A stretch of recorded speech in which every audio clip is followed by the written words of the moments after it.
On this video, we're going to be taking it all the way back to where my watch obsession started, the Casio F91W.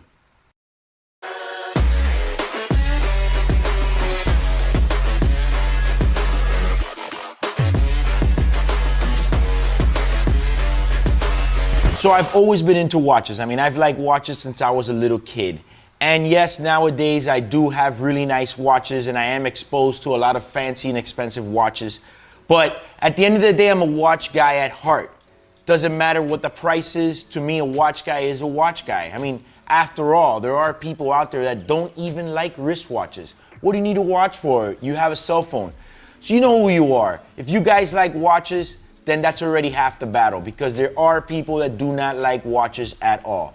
For me, it started very early. I remember as a kid walking into a pharmacy, for example, and behind these glass cabinets, they would have these cheesy little stands with these Casios all lined up with different models. For me, those were my Richard Milles or my Batmans or so on and so forth. You know, it was like the watches that I wanted. They were sitting there, and I think that that's where my obsession started. I started off collecting Casios. They were affordable and they were cool at that time. You know, it was just something that was like, it was a craze at that time. In the 80s, Casio was booming. I'm serious. I'm pretty sure as a kid I used to chew on this strap, you know? Jesus Christ. Okay, I'm not joking about that. I mean, we were kids, you know, we were acting wild. So when I say that the Rolex Submariner is the most popular and the best watch in the world, I mean in the luxury watch space. In the regular watch world, besides perhaps a Timex, the Casio F91W is the most classic of all. I mean, it's probably the watch that's sold more than any single watch in this world.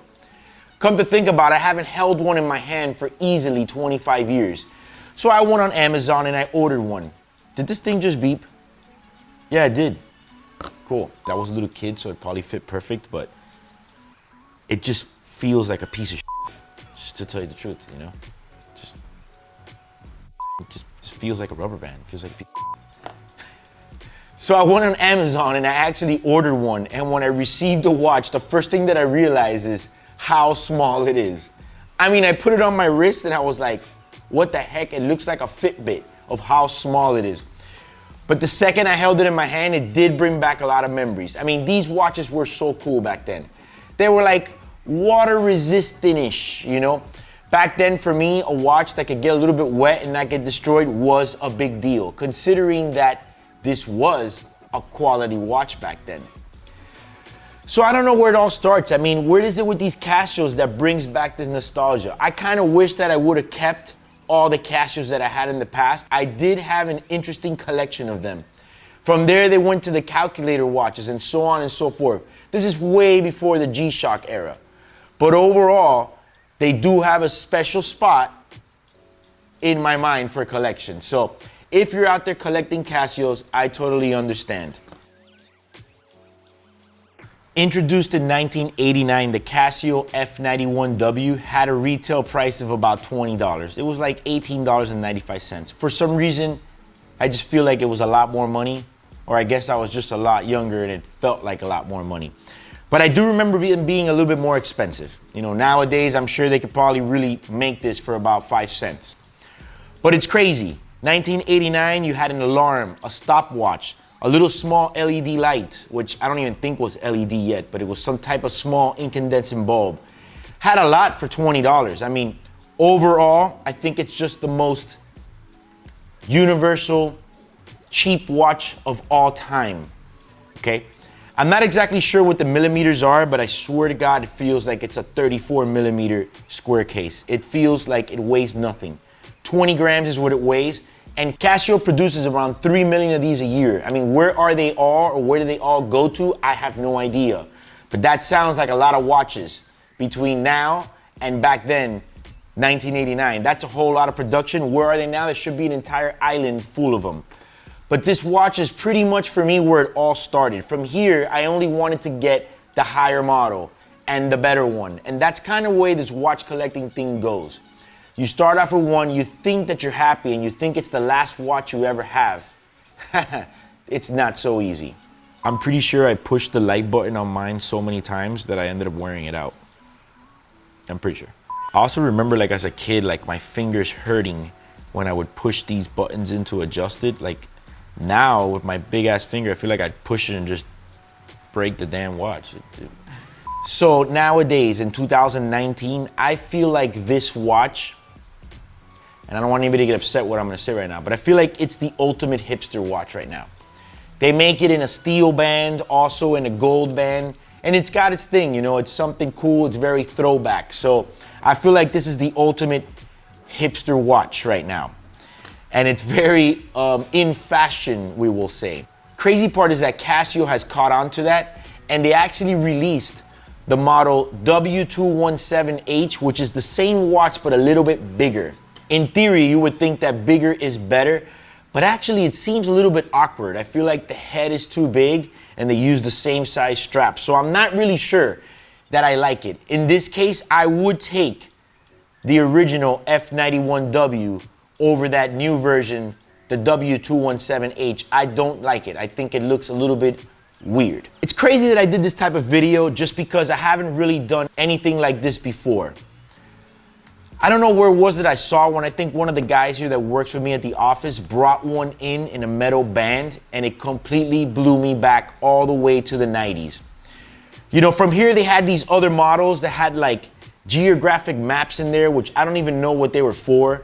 You had the calculator one as well, which was at least 5 to 6 different calculator models. Somehow, some way I'm gonna track them all down just because I wanna reminisce a little bit and go back and get them. If you ever tried to like cheat in school, like in a math test with one of those Casio calculators, it doesn't work.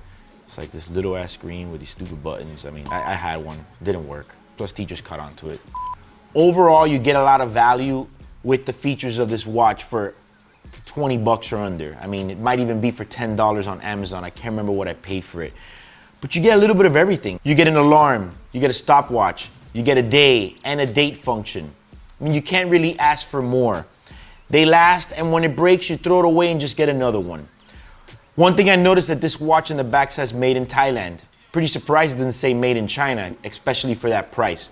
I'm pretty sure that the one I had when I was a kid used to say made in Japan. Don't quote me on that, but I'm pretty sure. But overall, that makes the Casio F91W the best cheap electronic watch in the world. They actually make counterfeits. I mean, that's pretty bad. I don't think people are actually buying the counterfeits, wanting a counterfeit. I think they're just getting ripped off, you know? They're buying it thinking they're getting a real Casio when they're not. Easiest way to check is push this button all the way to right, hold it down, and it will say Casio. Now, I don't think that will last too long before they obviously the counterfeits start doing that too. But it's a quick, easy way to check your Casio to know if it's original. Back then, this was like getting like a gold sub, you know? And then when the calculator ones came out, it was like the Richard Mille Tourbillon. When you got it, it was like, check out my Richard Mille Tourbillon. Watch is just water resistance. It's not until the later versions that came out that then became 50-meter water resistant, which is still not much, by the way, compared to like a sub or something of that nature. But water resistant means don't splash me. That's pretty much what it means in my book. It'll be like a matter of time before somebody makes like a whole baguette chandelier off of one of these Casios, you know, and floods it all down. Who knows? I mean, I'm sure DJ Khaled already has a F91 chandelier by now. I call a chandelier. I'm literally gonna track down these on the internet and try to find a good amount of the ones that I used to have and see if I can buy them. I want the like original ones, like not the new remakes. It's nostalgia, you know, something different. Overall, I think Casio is an amazing digital watch brand. And feel free to comment below how you feel about the Casio F91W and if you've ever had one. And don't forget to hit the notifications bell till it looks like this. And if you like this video, please like and share. Also, subscribe to our channel. My name is Eric. This is Watch Your Style.